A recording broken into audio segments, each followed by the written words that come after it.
Trump warns he'll revoke clearance of Justice Department official. President Donald Trump speaks during a cabinet meeting in the Cabinet Room of the White House, Thursday, August 16, 2018, in Washington. AP photo, Andrew Harnick, Washington, AP. President Donald Trump said Friday that he suspects he'll, very quickly, revoke the security clearance for a Justice Department official whose wife worked for the firm involved in producing a dossier on Trump's ties to Russia, signaling that his efforts to target clearances over his frustration with the Russia investigation were not over. Trump tweeted that it was a disgrace for Bruce OHR to be in the Justice Department.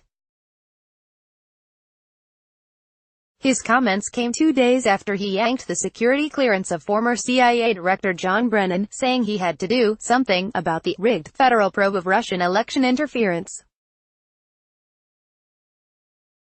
Critics have cast it as an act of political vengeance. OHR has come under Republican scrutiny for his contacts to Glenn Simpson, co-founder of Fusion GPS. The opposition research firm hired former British spy Christopher Steele during the 2016 presidential campaign to compile the dossier on Trump and his Russia ties. Orr's wife, Nellie, worked for Fusion GPS during the campaign, something Trump has tweeted about to highlight his assertions of political bias behind the Russia investigation. Former U.S. security officials on Thursday issued scathing rebukes to Trump for moving against Brennan. Trump's admission that he acted out of frustration with the Russia probe underscored his willingness to use his executive power to fight back against an investigation he sees as a threat to his presidency. Legal experts said the dispute may add to the evidence being reviewed by special counsel Robert Mueller. In an opinion piece in The New York Times, Brennan said Trump's decision, announced Wednesday, to deny him access to classified information was a desperate attempt to end Mueller's investigation. Brennan, who served under President Barack Obama and has become a vocal Trump critic, called Trump's claims that he did not collude with Russia hogwash. The only question remaining is whether the collusion amounts to a constituted criminally liable conspiracy, Brennan wrote. Later Thursday, the retired Navy admiral who oversaw the raid that killed Osama bin Laden called Trump's moves McCarthy-era tactics, writing in the Washington Post. William H. McRaven said he would consider it an honor if Trump would revoke his clearance, as well. Through your actions, you have embarrassed us in the eyes of our children, humiliated us on the world stage and, worst of all, divided us as a nation, McRaven wrote. That was followed late Thursday by a joint letter from 15 former senior intelligence officials calling Trump's action ill-considered and unprecedented. They said it has nothing to do with who should and should not hold security clearances, and everything to do with an attempt to stifle free speech. The signees included 7 former CIA directors, 6 former CIA deputy directors and 2 former National Intelligence directors, James Clapper and retired Navy ADM Denny Blair. Clapper and former CIA Director Michael Hayden have appeared on a White House list of people who may also have their security clearances revoked.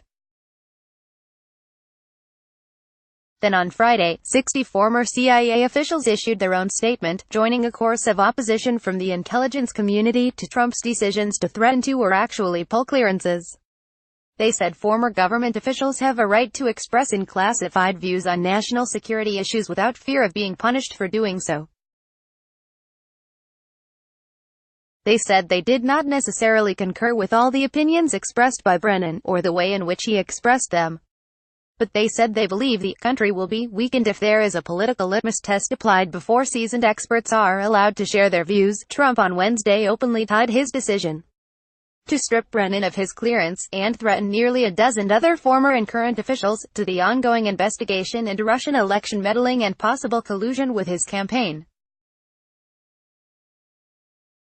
In an interview with The Wall Street Journal, Trump again called the probe a rigged witch hunt, and said, "These people led it, so I think it's something that had to be done," he said.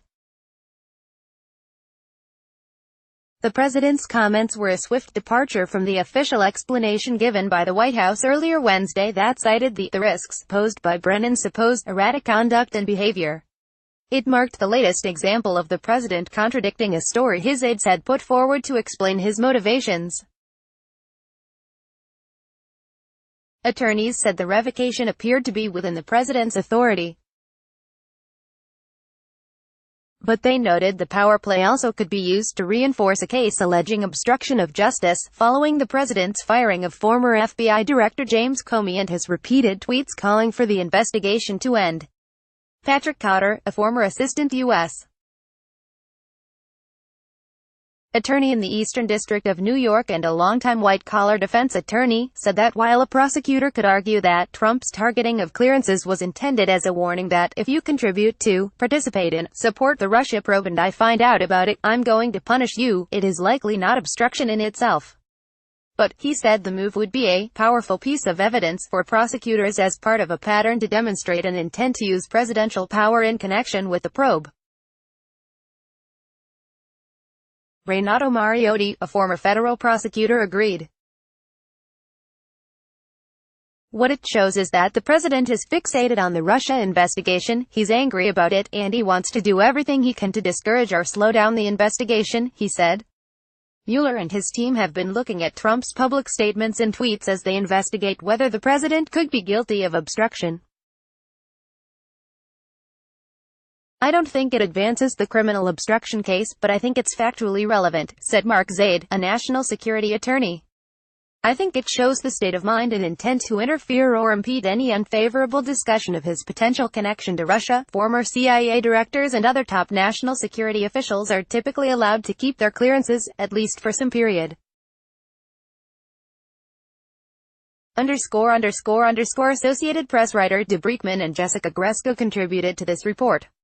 Follow Colvin and Lucy on Twitter at https://twitter.com/colvinge and https://twitter.com/Catherine_Lucy. Copyright 2018 The Associated Press. All rights reserved. This material may not be published, broadcast, written or redistributed.